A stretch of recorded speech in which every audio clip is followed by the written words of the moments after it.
So, welcome back for another video.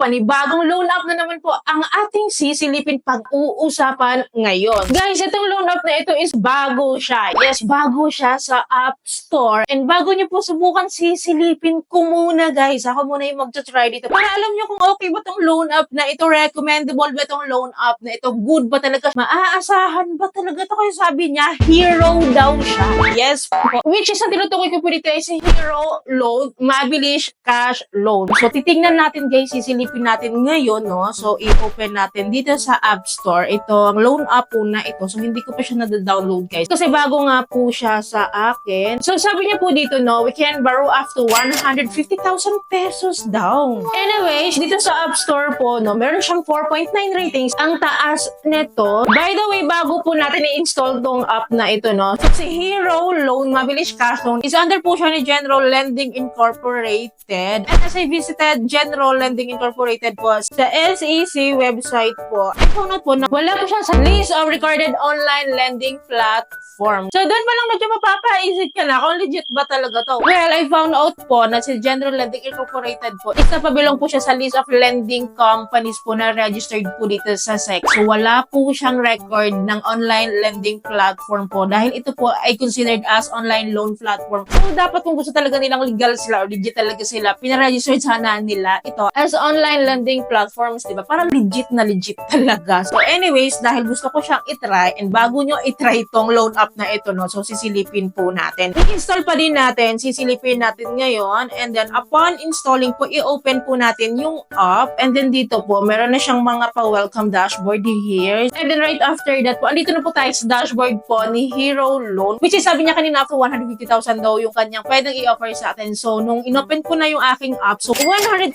pesos na lang and nag-iba po yung kanyang pangalan. Nakita niyo ba? Napansin niyo ba dito sa taas? Naging bayan cash na siya.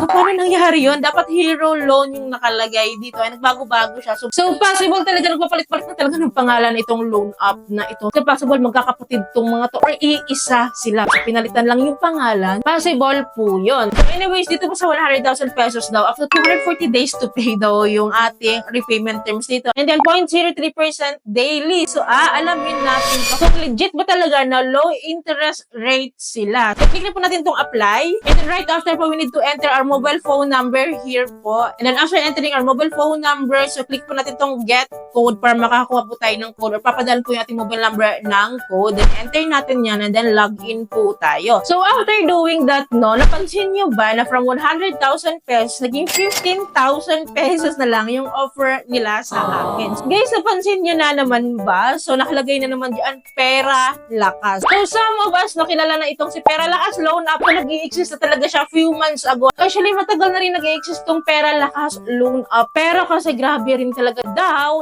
ang harassment po ni Pera Lakas. Kaya siguro na nagpalit siya ng pangalan at ito yun. So, grabe lang, di ba? Na kanina na-install natin yung Hero Loan app. So, naging bayan ka siya. Ngayon, naging Pera Lakas na. So, hindi ko alam kung ano pang ipapalit na pangalan nito. So, anyways, apply pa din tayo. Silipin natin. And then here po, si Pera Lakas na po talaga ang naninindigan dito. So, front lang pala nila yung Hero Loan app. So, sabi niya dito, yung loan amount niya daw is 15,000 pesos. And then, meron na po tayong interest rate na 0.05%. So, ito daw ay 7 days lang. So, dito na talaga magkakaalaman sa dulo eh. Kaya dapat talaga nung nasusundan natin step by step yung process po ng application para talaga ma-witness natin step by step. So, anyways, no, para daw po makapag-apply tayo dito, ito daw po yung mga kailangan nila. Authentication, personal information, job information, contact information, and then yung bank card info. So, without further ado, click po natin itong apply. And then dito po, nangangailangan po sila sa atin ng ating identity information po, which includes our ID details and our face recognition. So, click lang po natin yung upload dyan. I-upload po natin yung ID. Anyways, ito nga po pala yung mga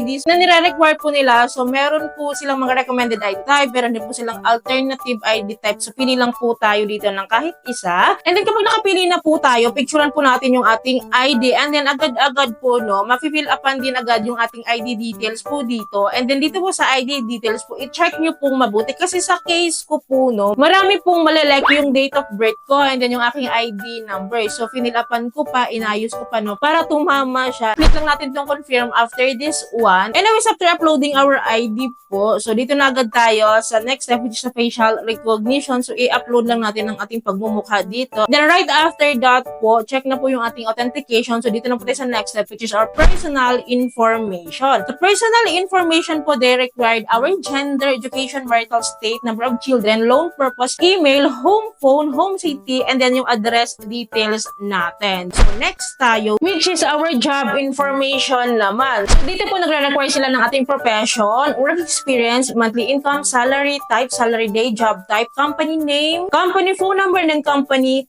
address. Fill up lang po natin itong portion po na ito. And then sa next step naman is our contact information. So dito po nanghihingi po sila ng ating character reference or contact information po ng 5 tao po ito, and then hindi siya pwedeng manually po na i-enter natin yung name and phone number. Kailangan po natin i-direct ito sa ating phone list or sa ating phone book. So after doing this one, so next po tayo. So sa last and final step po, nagre-record po sila ng ating bank card info po, which is ito po yung payment account information po natin. So dito po nila dinidisburse po yung pera once po nag-decide po tayo na mag-loan dito. So pipili lang po tayo kung e-wallet ba or bank information ba, pero ako kasi pinipili ko po yung e-wallet. And then this time po, pinili ko na po si GrabPay as my wallet channel po. Kasi po si Gcash is gasgas na talaga siya. So dito na lang para kahit paano magamit ko na siya. Kasi hindi ko pa talaga siya gaanong nagagamit, guys. So anyways, no, dahil natapos na po natin yung application process po nila, so nakapag-complain na po tayo dito. Click na po natin tong apply sa baba. And then agad-agad naman, guys, hindi pinag-iisipan, system generated. So meron po tayong final loan amount dito from 15,000 kanina, naging 3,000 pesos na lang. So nakalagay nga dito na 7 days to pay only. 1 week to pay lang ito. And then 0.5%. So kanina 0.05%. Ngayon 0.5% na. So nakalagay po dito yung summary of loans po, which is yung disbursal amount daw po. Yung matatanggap po na lang daw is 1,800 pesos. 3,000 ang loan amount, 1,800 na lang daw yung matatanggap ko. And then yung repayment amount po is buo, 3,000 pesos. Ito po yung mga fees nila kung bakit po 1,800 na lang daw po yung matatanggap